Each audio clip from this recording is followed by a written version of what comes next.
Papa,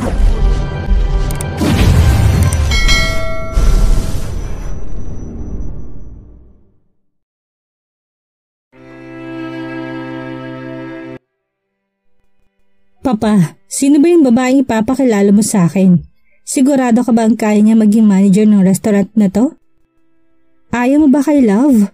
Bumali sila nun kay Cynthia. Papa, gusto ko po sana ako na lang ang mag-manage nitong restaurant. Total, sanay naman po ako sa ganitong bagay, hindi ba Love? Nakangiti si Cynthia habang titig na titig kay Lennon. Hinalikan niya ito ng isang matamis na halik sa labi. Umayos nang upo si Don Michael at sinita ang dalawa. Mamaya na kayo maglampungan.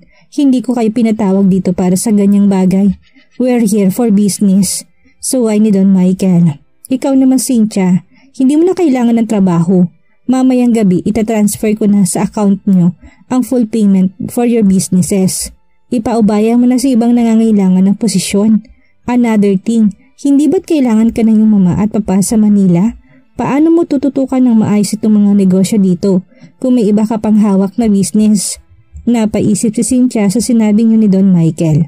Sa bagay, Love, hayaan mo na. Hindi ba 3 months ka lang din naman dito? Babalik ka na rin naman sa Manila after, hindi ba? Tanong ni Cynthia sa malamig na boses. Depende Love, pero wag kang mag-alala. Bibisitahin naman kita sa Manila eh. I'll go crazy if I don't get to see you within 3 months. Ni Lennon.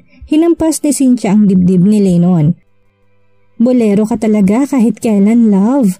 Aniya sa kinikilig na tono. Tumikim si Don Michael. Nakalimutan niya yatang nandito ako. Aniya.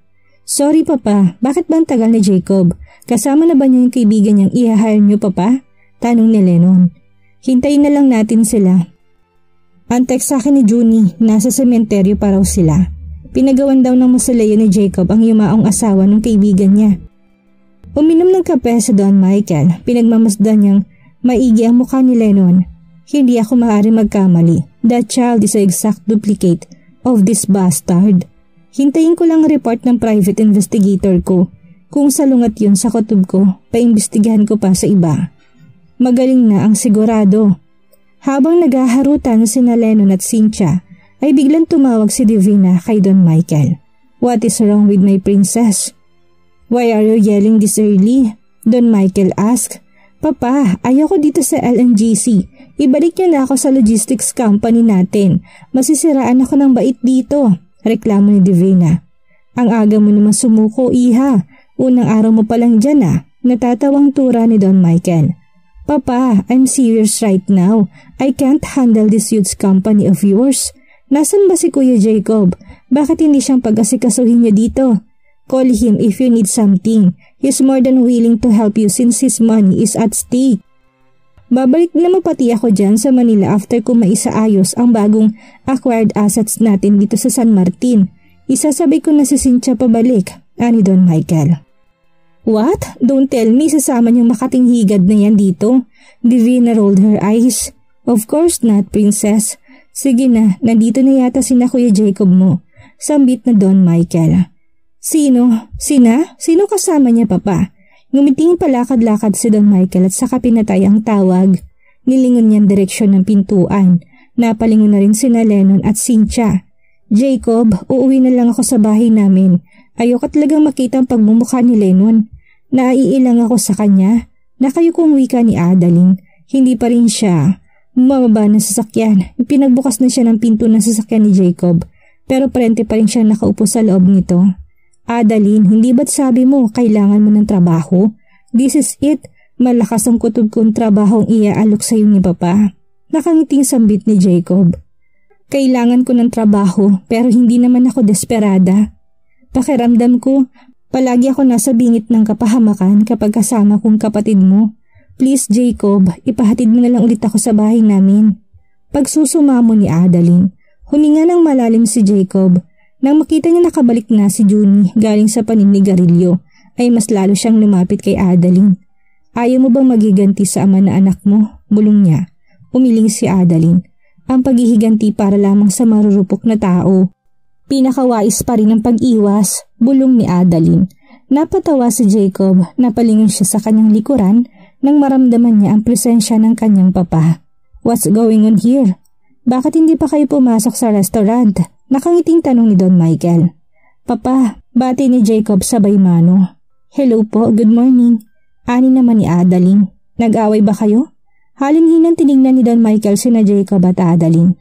Hindi po, magkasabay na tugon ng dalawa. O bakit ayaw niyo pang pumasok? Tanong ni Don Michael. Tinitigan niya si Adaline na ngayon parang nababalisa. May iniiwasan ka bang makita? Napatunghay si Adaline. Wala po. Aniya. Then let's go inside. Kanina pa namin kayo hinihintay. Aniya ni Don Michael. Nagkatingin na si Jacob at Adaline. Jacob, kapag hindi pa kayo pumasok sa loob, hindi kita pagbibigyan sa nais mo. Ikaw rin. Baka hindi ka makadiskarte. Pananakot ni Don Michael bago siya bumalik sa kanilang table. Naiwan ulit sina Jacob at Adaline sa labas ng restaurant. Anong ibig niya sabihin? Kunot noong tanong ni Adaline. Sumama ka na sa akin, Adaline. Minsan lang akong humingi ng pabor sa'yo. Pagbigyan mo na ako o mawawalan ako ng mana. Yun na lang ang naisip na paraan ni Jacob para konsensyahin si Adaline. Ang totoo, hiniling niya sa kanyang papa na manatili muna siya sa San Martin para mapormahan niya si Adaline. Ganun kalala ang sitwasyon? Gulat na tanong ni Adaline. Tumango si Jacob. May isa pa akong kailangan sa'yo. Seryosong sambit niya. Nagsalubong ang mga kilay ni Adaline. Ano yun? Liligawan naman talaga kita pero sa ngayon pwede bang magpanggap ka na muna fiancé ko? Mabilis sa tugon ni Jacob. Nakailang kurap si Adaline. Seryoso ka ba? Aniya. Ngumiti si Jacob at tumango. What the heck is wrong with these people? Noon, inutusan ako ni Lennon na magpanggap ng girlfriend niya para linlangin si Mr. Newton. Tapos ngayon si Jacob naman ay mas lumala pa. Ganyan ba talaga kay mga Lee? Sigaw ng isip ni Adaline. Adaline, hindi to para sa akin. Para sa'yo to. Tingnan natin kung wala ba talagang nararamdaman para sa'yo ang asbag kong kapatid. Starting today, I am officially courting you, Miss Adaline Navarro. Anunsyo ni Jacob sa harap niya. Okay, papayag ako sa isang kondisyon, sabi ni Adaline. Say it, I'm more than willing to listen. Jacob replied. Napatayo sa kanyang kinaupuan si Lennon nang makita niya kung sinong kasamang babae ni Jacob. Anong ginagawa ng babae niya dito? Wala sa sariling tanong ni Lennon. Tumaas ang kilay ni Don Michael. Napangiti siya na makumpirma niyang magkakilala nga sina Adaline at Lennon. Do you know each other? Aniya kahit alam na niya ang kasagutan sa tanong niyang yon. Love, sit down. Mariing utos ni Cynthia. Pinandilata niya ng tingin si Adaline. She's a total gold digger. She's getting into my nerve. Nagmano sina Jacob at Adaline kay Don Michael. I'm sorry, we're late, Jacob said. Hinila niyang isang upuan at pinaupo doon si Adaline. Thank you, nakangiting sambit ni Adaline. Tumikim si Don Michael. Pumunta si Sancho sa counter para sabihin sa mga bagong staff na pwede nang maghain ng mga pagkain. Sina June at Augustus naman ay lumabas ng restaurant para magkwentuhan at para na rin manigarilyo. Jacob, ipapakilala mo naman sa amin ang kasama mo, request ni Don Michael. Sige papa, ipapakilala ko pa rin siya sa inyo kahit alam kong kilala nyo na siya. Wika ni Jacob. Kumunot ang noon ni Lennon, kilala na papa si Adaline? Everyone, this is Adaline Navarro. I'm proud to say that she's my fiancé. Inakbayan ni Jacob si Adaline na tinalikan nito sa noo. Nalaki ang mga mata ni Cynthia. Hindi niya napigilang i-voice out ang nasa isip niya. Kalokohan, isang bayaran ng babaeng yan. Fiancé, Cynthia smirk. Hindi mo nga siya girlfriend tapos ipapakilala mo siyang fiancé mo? Nagpapatawa ka ba, Jacob? Mataray niyang sambit.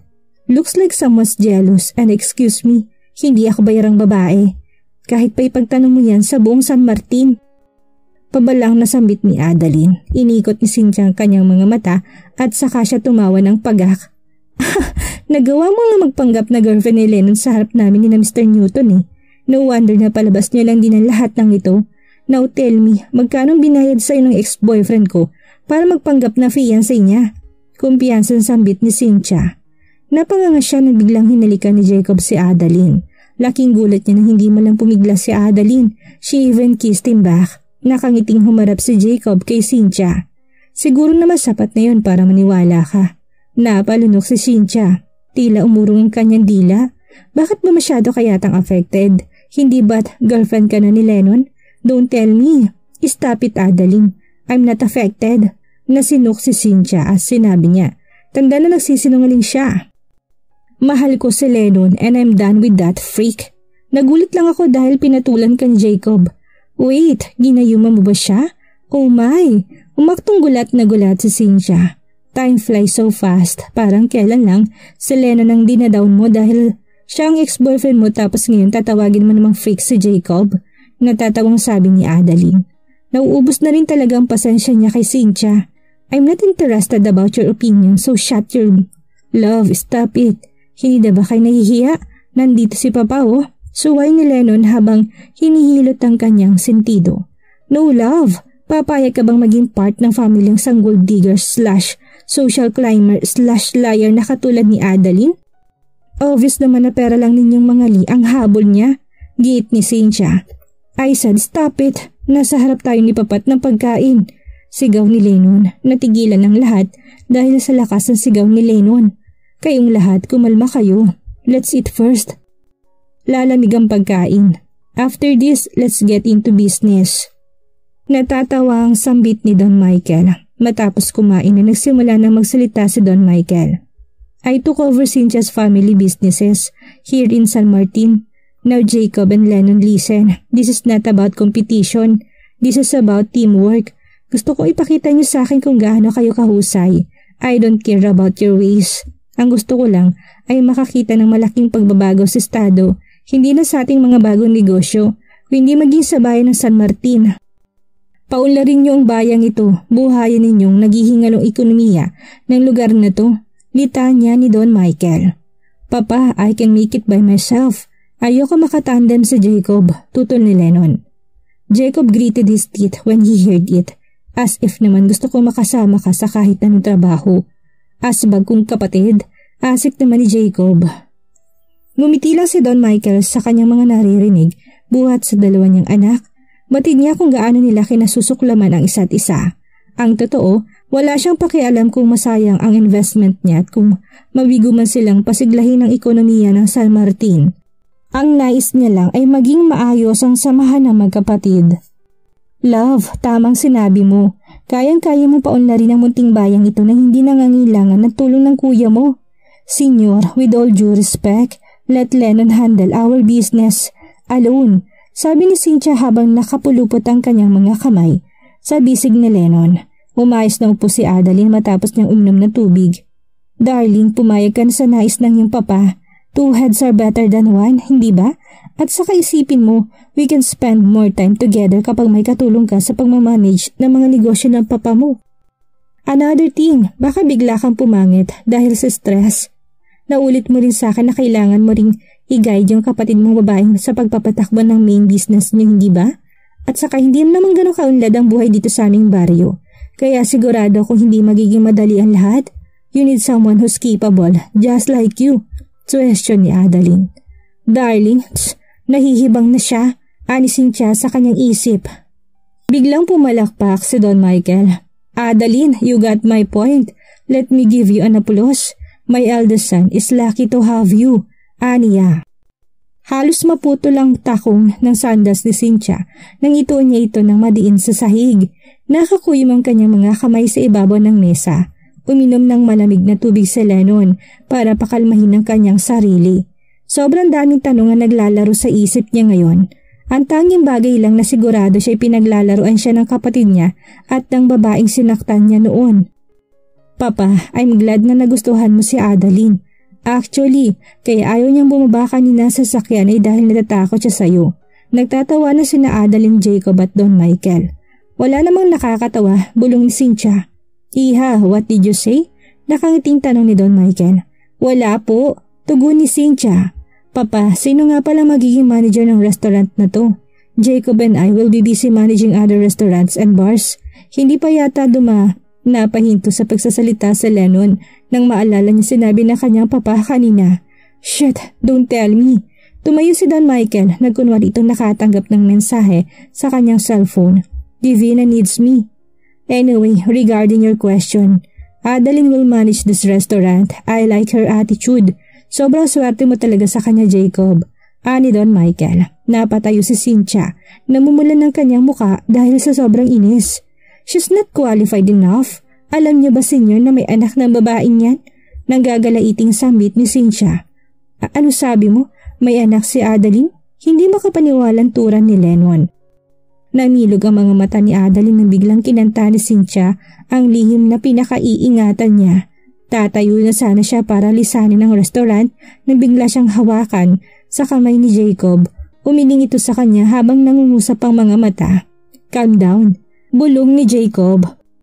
Huminga ng malalim si Adeline. Pinilit niyang pakalmahin ng kanyang sarili. Pumikit siya saglit at saka unti-unting binuka ang nakakuyom niyang mga kamay. Ang mga paa niyang kanina pang hindi mapakali sa ilalim ng lamesa ay nagawa niyang ipirmi sa tulong ni Jacob. Senyor, ano? Papayag ka bang magkakaroon ng mamanugangin na may sabit na? Nakangiting tanong ni Cynthia. Adeline, totoo ba? May anak ka na? Kailan pa? Bakit hindi mo na ulit sa akin? Sunod-sunod na tanong ni Lennon. Hindi na muna nagsalita si Don Michael. Inobserbahan niyang mabuting mga kilos ng mga tao sa paligid niya.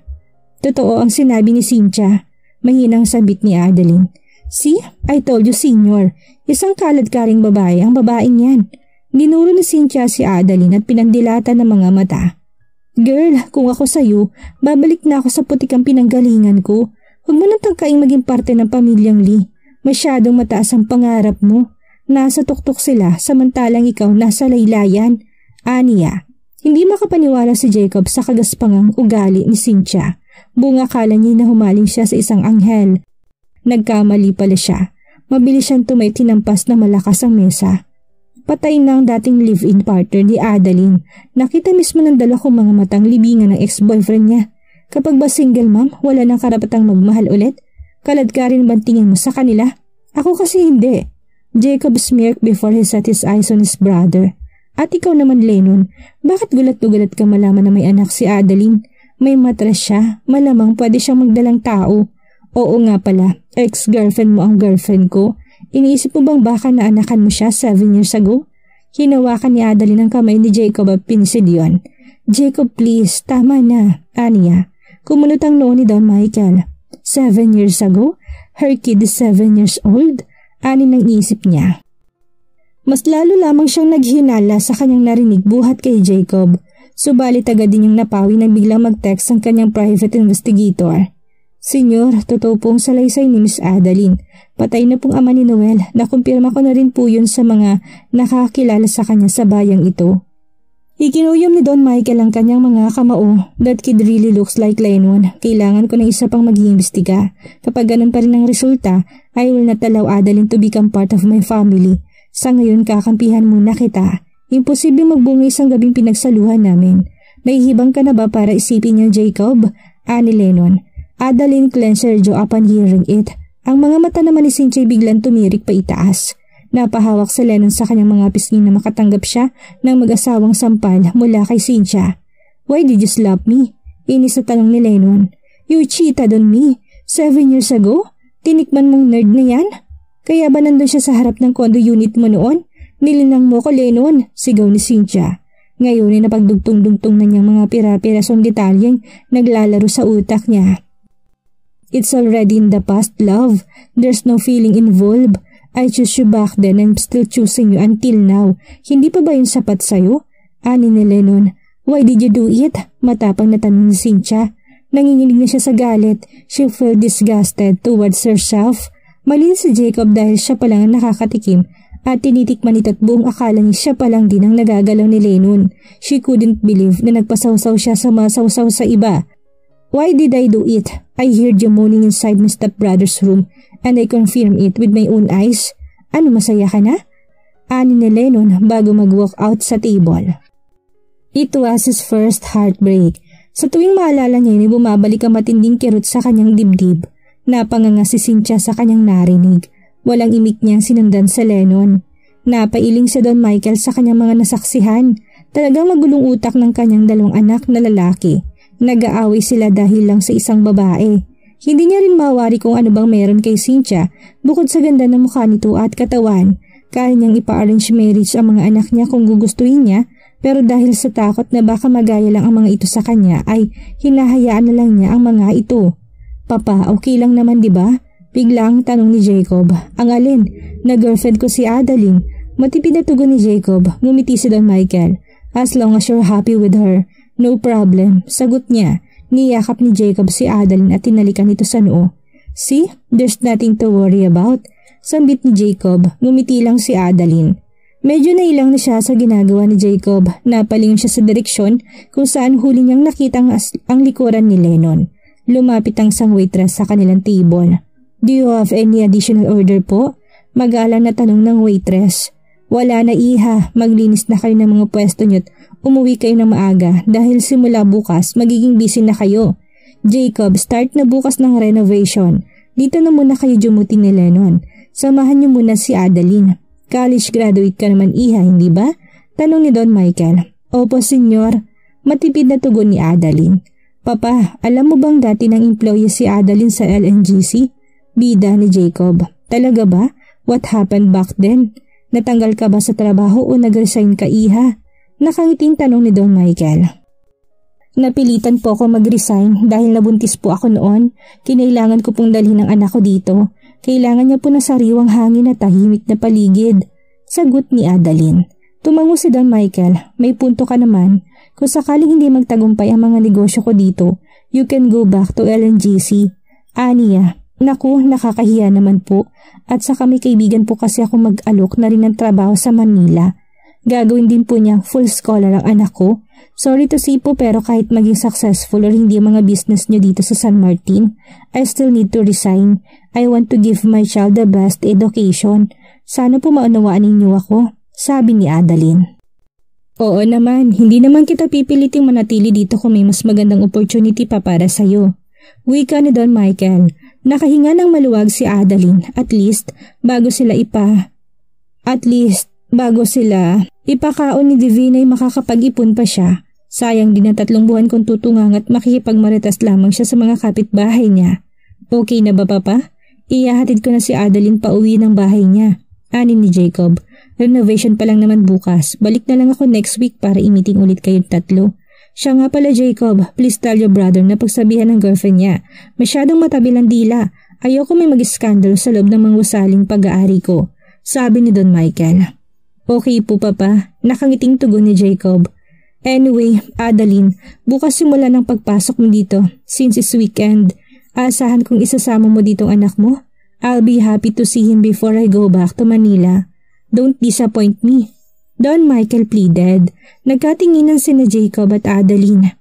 Jacob, anong gagawin ko? Hindi pwedeng makita ni Lennon si Noel. Sambit ni Adeline habang naglalakad ng pabalik-balik sa harap ng sasakyan ni Jacob. Papa is playing a game. I think malaking hinala niyang apo niya talaga si Noel. Ani Jacob habang nakaupo sa hood ng kanyang kotse. Kinakamot niya ang kanyang mga palad. Bakit ba hindi ko inalam ang pangalan at itsura ng angkan niyo? Bumuntong hininga si Adeline. Ano bang meron sa taong ito? Hindi naman tag-ulan pero bakit parang mga kabuting nagsulputan ang mga lisa buhay ko? Ginulo niyang kanyang buhok. Tumayo si Jacob at lumakad papalapit kay Adeline. Inayos niyang buhok nito, tinitigan nito sa mga mata. I really want to help you but... This time, siya naman ang nambitin kay Adeline. But, kunot noong tanong ni Adeline, matyaga niyang hinihintay ang pagbuka ng bibig ni Jacob. But you're driving me crazy. Look, ginulo mong buhok mo pero sobrang ganda mo pa rin. Nakangiting tura ni Jacob. Adeline smirked before she turned around. Pagharap na pagharap niya, tinuhod niya ang bagay sa pagitan ng mga hita ni Jacob. Holy shit, sigaw ni Jacob. Hindi siya magkaintindihan sa paglundag. Bakit mo dinaling itlog ko? Paano tayo magkakaroon ng anak kapag nawalang saysay nito? Pabirong tanong ni Jacob. Gusto mong tuluyan ko na yan? Anin ni Adeline. Nagkunwaring natatakot si Jacob. Hindi naglaon ay nagpisign siya kay Adeline. Wala akong time na patulan niya mga mabulaklak mong salita. Siguro kung hindi ka isang Lee, baka kinlig pa ako. Adeline rolled her eyes. Ayoko na Jacob, maghanap na lang kayo ng magiging bagong manager ng restaurant niyo. Hindi ko ipagpapalit ang sanity ko sa pera. Tatalikod na sana si Adeline nang bigla siyang hapitin ni Jacob papalapit sa kanya. Masakit pa rin ang kanyang gitna pero tiniis niya yun para lang hindi mawala sa paningin niya si Adeline. You can't do that. I can give you money and sanity at the same time. Isama mo si Noel bukas. Pinapangako ko sa iyong hindi magtatagpo ang landas ng mag-ama. Seryosong sabi ni Jacob. Natulala si Adeline sa mga sinabi ni Jacob. Buong buhay niya, hindi niya naranasang iasa sa ibang maging desisyon at galaw niya. She's an independent woman. Pinoproseso pa ng utak niya kung anong itutugon niya kay Jacob. Are you okay? Tanong ni Jacob. Dahan-dahan tumango si Adeline, unti-unti siyang kumawala sa mga bisig ni Jacob.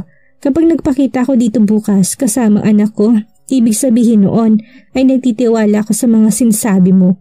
Once you failed, you need to face the consequences. Mahinang sambit ni Adeline.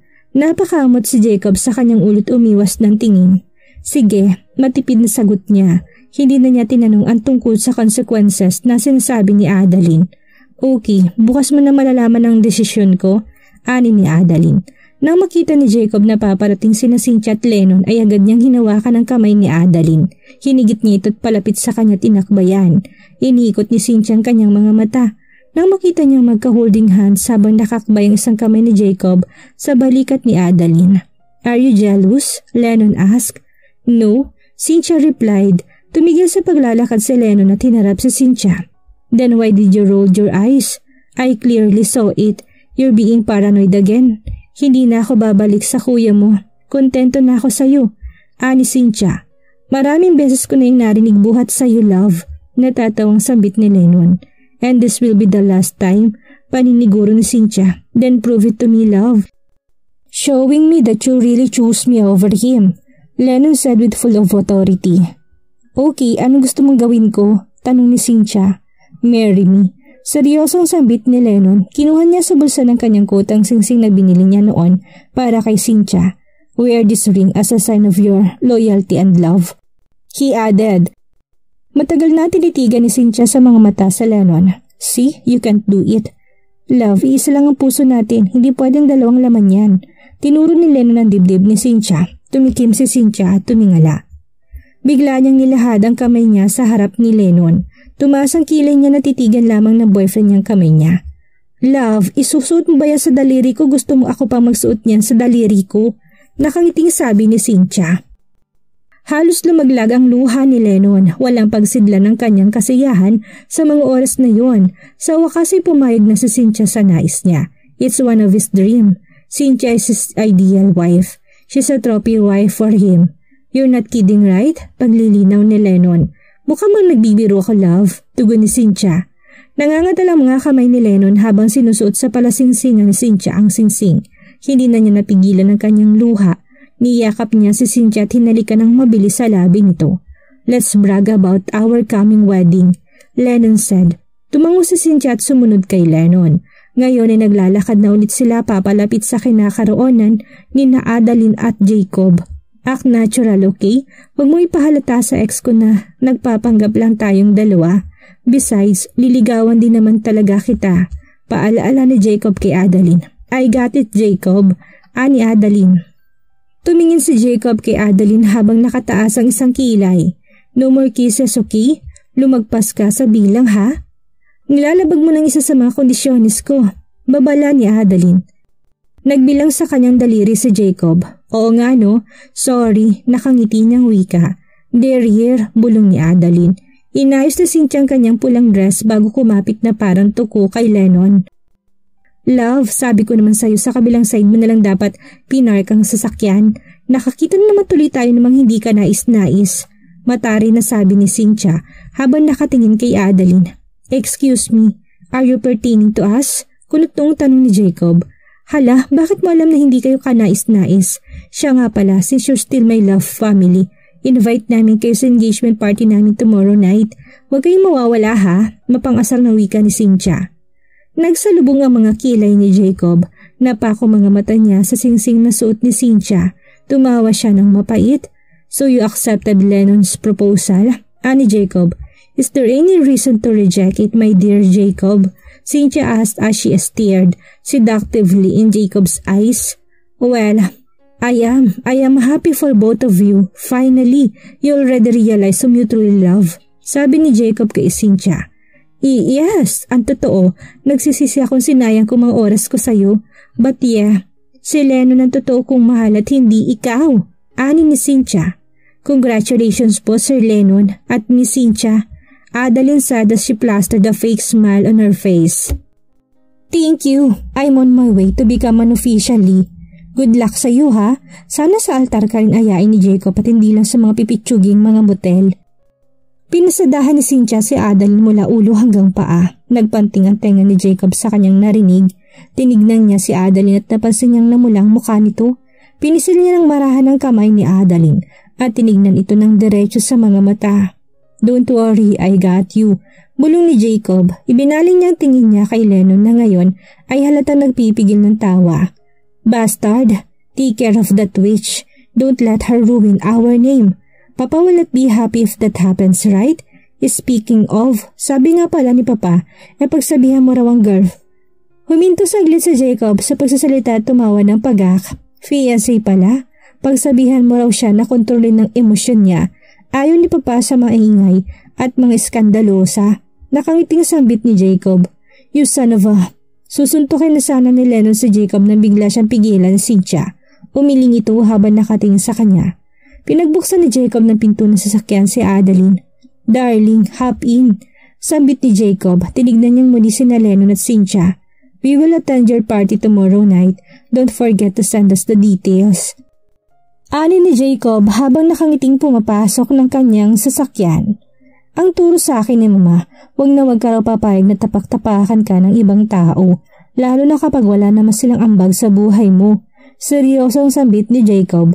Inayos niya ang kanyang seatbelt pati na rin ang kay Adeline. May punto naman ang mama mo pero hindi natin pagpansin sa mga ganong klaseng tao ang pinakamainam na gawain.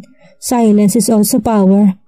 Ang ilang mga tao ay nawalan ng katinuan dahil iniisip nila gabi-gabi kung paanong ang kanilang mga kaaway hindi nababahala sa kanilang mga ginagawa. Aning ni Adeline, tinaas na sana ni Jacob ang bintana ng kanyang sasakyan nang biglang, "That kid!" Sigaw ni Lennon nang makita niyang bumababa sa tricycle si Noel kasama isang babae. "Adeline, anong ginagawa ng anak mo dito?" Gulat na tanong ni Jacob. Dahan-dahang nilingon ni Adeline ang direksyon kung saan nakatingin si Lennon. Tumindig ang balahibo niya nang makita niyang anak niya kasama si Rita sa harap ng restaurant ni Don Michael. Bigla niya sinarang bintana nang mapansin niyang nilingon ni Noel si Lennon. Hindi siya pwedeng makita ng anak niya at mas lalong hindi pwedeng magkausap ang mag-ama. "Putris Rita, bakit mo dinala dito anak ko?" Ani ni Adeline habang kinakapang kanyang cellphone sa kanyang bulsa. Dahil sa nangyari, magkaharap na kaya si Noel at Lennon? Matuloy kaya ang kasal ni Lennon at Cynthia? Yan ang ating aalamin sa susunod nating kabanata.